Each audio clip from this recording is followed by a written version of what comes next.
हमारे आपके यहाँ तो कम है। आप आंध्र प्रदेश चले जाओ, केरल आदि की तरफ देखो, बहुत बड़ा षड्यंत्र सनातन धर्मियों के लिए चलाया जा रहा है। अपने धर्म का परित्याग करो, राम और कृष्ण की भक्ति करना बंद कर दो, राम मंत्र का जप करना बंद कर दो, कन्हैया के मंत्र का जाप करना बंद करो और तुम ईसा मसीह साहब को मानने लगो, ईसाई बन जाओ, 1,50,000 रुपए इनाम भी दे देंगे। केवल अपने धर्म का परित्याग कर दो बस। बहुत बड़ा षड्यंत्र इस देश में आज सनातन धर्मियों के लिए चलाया जा रहा है, परंतु हमको आपको षड्यंत्र से बचना है। अपने धर्म का निर्वहन करके सज्जनों, राम और कृष्ण की भक्ति करके ही अपने जीवन को कल्याण करना है। एक बहुत मीठा दृष्टांत है, ध्यान देके सुनिए। एक सज्जन थे, वो कन्हैया की सेवा करते थे, ठाकुर जी की सेवा। जैसे हम लोग जहां जाते हैं ठाकुर जी को लेके जाते हैं, पीतल की कन्हैया की मूर्ति साथ में रहती है, ऐसे वो कन्हैया की पूजा करते थे। एक दिन एक मंदिर में वो भगवान का पूजन पाठ कर रहे थे, इतने में 2-4-6 ईसा मसीह साहब को मानने वाले लोग आ गए। क्या कर रहे हो? भगवान के नाम का जप कर रहा हूं। ये कौन है? ये कन्हैया की मूर्ति पीतल की है। इस मूर्ति की सेवा से, इस मूर्ति की पूजा से क्या फल मिलेगा? भगवान का भक्त था, उसने कहा मैं इस भव सागर से पार हो जाऊंगा। ईसा मसीह साहब को मानने वाले लोगों ने कहा क्या तुम्हारे कन्हैया में सामर्थ्य है कि आपको भव सागर से पार कर देंगे? उस व्यक्ति ने कहा क्यों नहीं, भगवान है, नारायण है, उनके अंदर तो सामर्थ्य ही है। कहा ऐसे मानेंगे नहीं, पहले चलो परीक्षा ली जाए। तो कन्हैया की पीतल की मूर्ति, और सज्जनों सच बताऊं, ईसा मसीह साहब की बढ़िया लकड़ी की मूर्ति लेके आया था। जो ईसाई मानने वाले थे, ईसाई थे, कहा एक सरोवर है बड़ा, बहुत बड़ा गांव में, और चला जाए, चल करके दोनों मूर्तियों को जल में डाल दिया जाए। जो मूर्ति उस सरोवर को पार कर पावेगी वही जीव को भव सागर से पार करने का सामर्थ्य रखेगी। कन्हैया की पीतल की मूर्ति, ईसा मसीह साहब की लकड़ी की मूर्ति लेके सरोवर में दोनों पहुंच गए। और जैसे सज्जनों ईसा मसीह साहब की लकड़ी की मूर्ति डाली गई तो सरोवर में तैरने लगी, लकड़ी की मूर्ति थी। और जब कन्हैया की मूर्ति डाली गई सरोवर में तो भगवान श्री कृष्ण की पीतल की मूर्ति उसी सरोवर में डूब गई। ईसा मसीह साहब को मानने वाले लोगों ने कहा बताओ, जब तुम्हारे कन्हैया, तुम्हारे इष्ट देवता, तुम्हारे ये राम जी जब इतने बड़े भव सागर को तुम्हें कैसे पार करेंगे जो स्वयं एक सरोवर में डूब गए? तुम्हारे कन्हैया के पास वो सामर्थ्य नहीं है कि तुम्हें भव सागर से पार कर देंगे, स्वयं एक सरोवर में डूब गए। एक काम करो, कन्हैया का पूजन पाठ करना बंद करो। इतना बड़ा षड्यंत्र सज्जनों कि आज उस व्यक्ति को यहां तक बता दिया गया कि तुम्हारे कन्हैया में सामर्थ्य ही नहीं है किसी जीव को भव सागर से पार करेंगे, क्योंकि सरोवर में स्वयं डूब गए। ईसा मसीह साहब को मानने जा ही रहे थे पंडित जी, जो ठाकुर जी की पूजा करते हैं, कन्हैया की मूर्ति उसी सरोवर में छोड़ के ईसाई बनने जा रहे थे। सच बताऊं, संयोग गति बढ़िया थी, मैं वहां पर पहुंच गया। क्या हुआ भैया? महाराज जी अब मैं ईसाई बनने जा रहा हूं, ईसा मसीह साहब को मानूंगा। मैंने कहा क्यों? कहा क्योंकि ईसा मसीह साहब के जीवन में वो सामर्थ्य है कि जीव को भव सागर से पार कर देंगे। कन्हैया के अंदर सामर्थ्य ही नहीं है। हमने कहा कैसे? कहा परीक्षा ली गई कन्हैया की, ईसा मसीह साहब की। अब परीक्षा में कन्हैया अनुत्तीर्ण हो गए, ईसा मसीह साहब उत्तीर्ण हुए।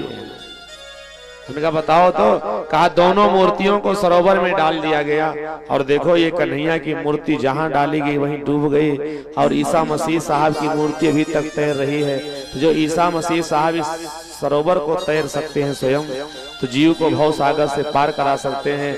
कन्हैया स्वयं डूब गए तो अपने भक्तों को कैसे पार कराएंगे? हमने कहा भैया भगवान कभी अनुत्तीर्ण उत्तीर्ण नहीं होते, परंतु अगर आपको परीक्षा ही लेनी है तो मैं सच बताऊं, आज तक हमारे धर्म शास्त्रों में जितनी भी परीक्षा जिसकी भी ली गई है, किसी की भी परीक्षा अग्नि में नहीं ली गई। हमारे यहाँ परीक्षा का पूरा प्राविधान विधान जल में नहीं अग्नि में किया जाता है। बोले भक्तवत्सल भगवान, जल में परीक्षा मानी नहीं जाएगी। हम आग जला रहे हैं और आप ईसा मसीह साहब की लकड़ी वाली मूर्ति लाओ और मैं कन्हैया की पीतल वाली मूर्ति लाता। अब आप स्वयं सोच सकते हो, जब आग को जला दिया गया, आग में देव प्रकट हो गए, ईसा मसीह साहब की लकड़ी की मूर्ति डाली गई, ईसा मसीह साहब उसी अग्नि में जल करके राख हो गए और कन्हैया की पीतल की मूर्ति जैसे पड़ी। सज्जनों, ज्यों की त्यों वो मूर्ति बनी रही। बोले भक्तवत्सल भगवान। कभी कभी ऐसे षड्यंत्री हमारे आपके बीच में आ जाते हैं और कहीं न कहीं उनके पास ऐसा गणित होता है ना, हमको आपको भ्रमित करने का, कि हम आप ही उनके भ्रम में फंस जाते हैं और बाद में अपने धर्म का, अपने संप्रदाय का, अपनी संस्कृति का हम आप सब परित्याग कर देते हैं। ये भागवत कथा कहती, जो प्राणी अपने धर्म, अपनी संस्कृति और अपने इष्ट का परित्याग कर देता है सज्जनों, उसको उतना बड़ा पाप मिलता है जिसे कोई अपने जन्म देने वाले माता पिता का त्याग कर दे। इसलिए कभी भी हमको, आपको, सबको अपने धर्म, अपनी संस्कृति का त्याग नहीं करना चाहिए। सनातन धर्म को छोड़ के कहीं अन्यत्र जाएंगे, राम और कृष्ण की भक्ति न करके कहीं अन्य धर्मों में हम आप चले जाएंगे तो नोट कर लीजिएगा, हमारे आपके सबके जीवन का कल्याण नहीं होगा। कारण कि हम आप सब भगवान श्री कृष्ण के, भगवान राम के अंश हैं। कल की कथा में आप सबको बताया गया था, हर अंशी का एक लक्ष्य, अंश का एक लक्ष्य होता है अपने अंशी को प्राप्त करना। हमारे आपके जीवन का एक लक्ष्य है भगवान को प्राप्त करना। तो भगवान की पहली कृपा है मानव तन की प्राप्ति और दूसरी कृपा है कि जीवन में कोई सच्चा सद्गुरु मिलके हमको, आपको, सबको राम मंत्र, कृष्ण मंत्र की दीक्षा दे करके हमारे आपके सबके जीवन में भगवान की भक्ति का प्राकट्य करा सकता है। तीसरी कृपा भगवान ने किया है, इस भाव सागर को पार करने के लिए जिधर से जाना है पीछे से हवा का सहारा मिल रहा है। जो लोग साइकिल चलाते होंगे उनसे जाके पूछो, अगर हम आप यहाँ से कुंडा बाजार जा रहे हो और सामने से उल्टी हवा आ रही है तो साइकिल चलाने में कितनी परिश्रम करनी पड़ती, कितनी मेहनत करनी पड़ती। अपने गंतव्य स्थान तक पहुंचने में बहुत परिश्रम करना पड़ता है सज्जनों, क्योंकि सामने से उल्टी हवा आ रही है। अब अगर साइकिल चला रहे हो, पीछे से हवा का सहारा मिल जाए तो गंतव्य स्थान तक बहुत आसानी से हम आप पहुंच जाएंगे। इस भाव सागर को पार करने के लिए जिधर से हमको, आपको, सबको जाना है, भगवान ने तीसरी कृपा की है कि हमारे आपके पीछे से हवा का सहारा भी कर दिया है। ये भगवान की तीसरी कृपा है। पहली कृपा मनुष्य का तन, दूसरी कृपा थोड़ा सा प्रयास करेंगे किसी सच्चे सद्गुरु की प्राप्ति होगी, और तीसरी कृपा इस भाव सागर को पार करने के लिए जिधर से हम आप जा रहे हैं पीछे से हवा का सहारा मिल रहा है। इतनी कृपा पाने के बाद अगर वो जीव भाव सागर पार नहीं कर पा रहा है तो भागवत में लिखा गया है कि निर्देह माध्यम सुलभम सुदुर्लभम प्लवम सुकल्पम गुरु कर्णधार मयानुकूलेन नभस्तरेति पुमान भवाब्धि न तरेत आत्मा।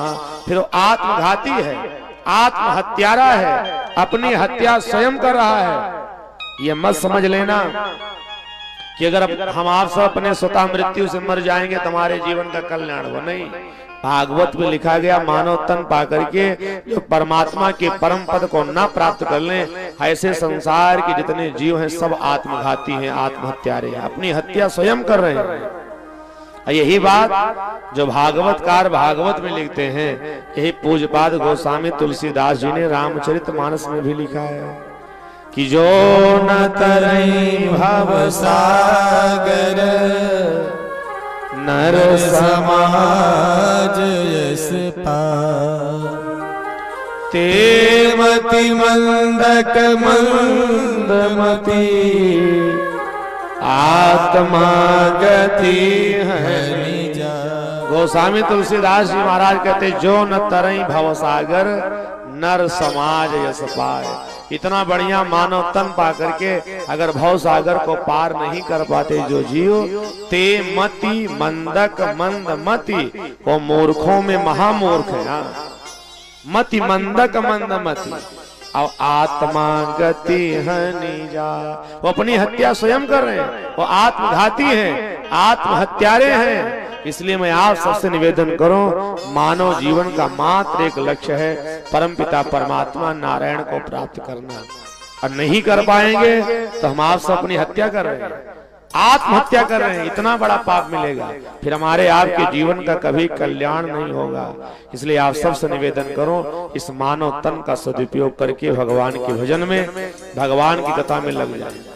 संसार सागर में जितना कुछ असंभव है, सारे असंभव को संभव किया जा सकता है, लेकिन बिना भगवान का भजन किए मानव तन का कल्याण नहीं है। ये असंभव संभव ही नहीं हो सकता। बोले भक्तवत्सल भगवान की कमठ पीठ जामई बहुबार, कमठ पीठ जामई बहुबार, कमठ पीठ जामई बहुबार, कमठ पीठ जामई बहुबार, बंध्या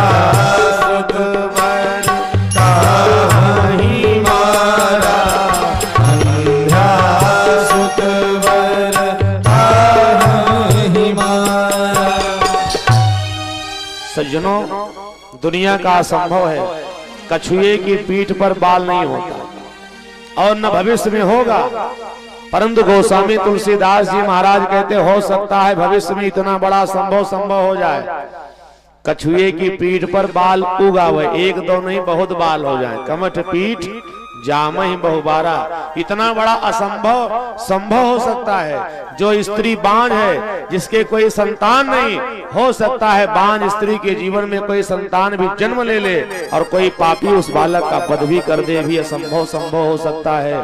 परंतु बिना भगवान का भजन किए, बिना राम और कृष्ण का आश्रय लिए हमारे आपके जीवन का कल्याण नहीं होगा। ये असंभव संभव नहीं हो सकता। और इतना नहीं सज्जनों, संतों ने यहां तक कह दिया, बारी मथे घृत हो। जितने लोग बैठे हो बताओ, क्या कभी जल से घी निकाला जा सकता है? कभी जल से घी नहीं निकलेगा, असंभव है। शास्त्र और संत कहते हैं इतना बड़ा असंभव जो जल से कभी स्वप्न में भी हम आप नहीं सोच सकते घी निकालेंगे। लेकिन गोस्वामी तुलसीदास जी ने पहले ही लिख दिया है कि हो सकता है भविष्य में दूध की जरूरत न पड़े, लोग जल से घी निकालने लगे। हो सकता है, इतना बड़ा असंभव संभव हो सकता है। बारी मथे घृत हो असिकता से बरुते। सिकता कहते हैं बालू, रेत से कभी तेल नहीं निकलेगा, लेकिन गोस्वामी तुलसीदास जी ने कहा हो सकता है रेत से तेल भी निकला। इतना बड़ा संभव, ये भी संभव हो सकता है। सरसों की आवश्यकता नहीं पड़ेगी, रेत से तेल निकलेगा। बारी मथे घृत हो सिकता से बरुते, पर बिनो हरि भजन न नर तरही, और यह सिद्धांत। पर बिना भगवान का भजन किए, बिना राम नाम का आश्रय लिए, बिना कृष्ण नाम का आश्रय लिए ये मानव जीवन का कल्याण नहीं हो सकता, नहीं हो सकता, नहीं हो सकता सज्जनों। इसलिए इतने बढ़िया मानव तन को हम आप पाए हैं, तो इस मानव तन को सार्थक बनाए। कितने लोग इस चक्कर में पड़े रहे कि आज नहीं कल कथा सुन लेंगे, कल नहीं परसों सुन लेंगे। बहुतों की उपस्थिति हो पाई और बहुते तो केवल प्रयास करते रहे, सोचते रहे, लेकिन 7 दिन आज बीतने वाला है, इस कथा प्रांगण तक पहुंच ही नहीं पाए। बोली भक्तवत्सल भगवान की। फिर मन में ये भाव आया होगा, चलो शरद भैया की यहाँ कथा हो रही थी, नहीं पहुंच पाए हैं, अब की बार फिर इसी गांव में तरी मऊ दारा गांव में कथा होगी, वहां सुन लेंगे। करेठी में कथा होगी, वहां सुन लेंगे। कुंडा बाजार में कथा होंगी, वहां सुन लेंगे। यहाँ नहीं वहां सुन लेंगे, कहीं न कहीं सुन ही लेंगे।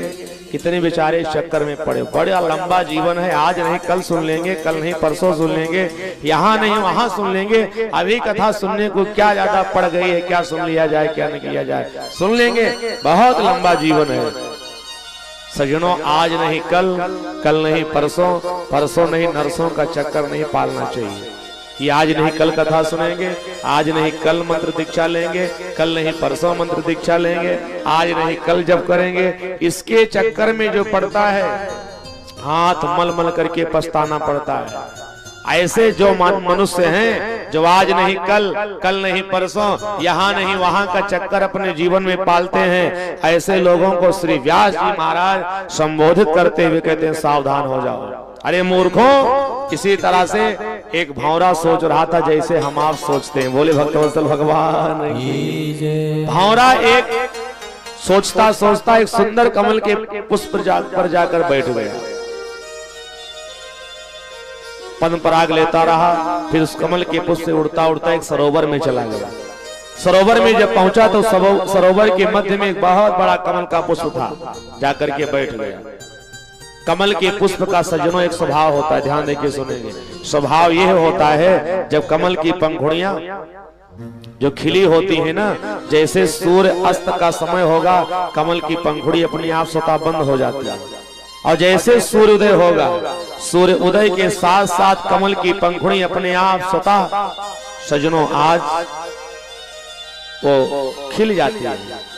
कमल के पुष्प का स्वभाव है, सूर्य उदय हुआ तो कमल की पंखुड़ी खिल जाएगी, सूर्य अस्त हुआ तो कमल की पंखुड़ी अपने आप स्वतः बंद हो जाएगी। और संत जन कहते हैं आज भंवरे को ये पता नहीं चला कि अब सूर्य अस्त होने वाला है, कमल की पंखुड़ी बंद होने वाली है, मैं इस कमल के पुष्प से बाहर चला जाऊं। उसी में सजनों कमल के पुष्प में बैठा रहा। धीरे धीरे सूर्यास्त का समय हुआ, कमल की पंखुड़ी अपने आप बंद हो गई।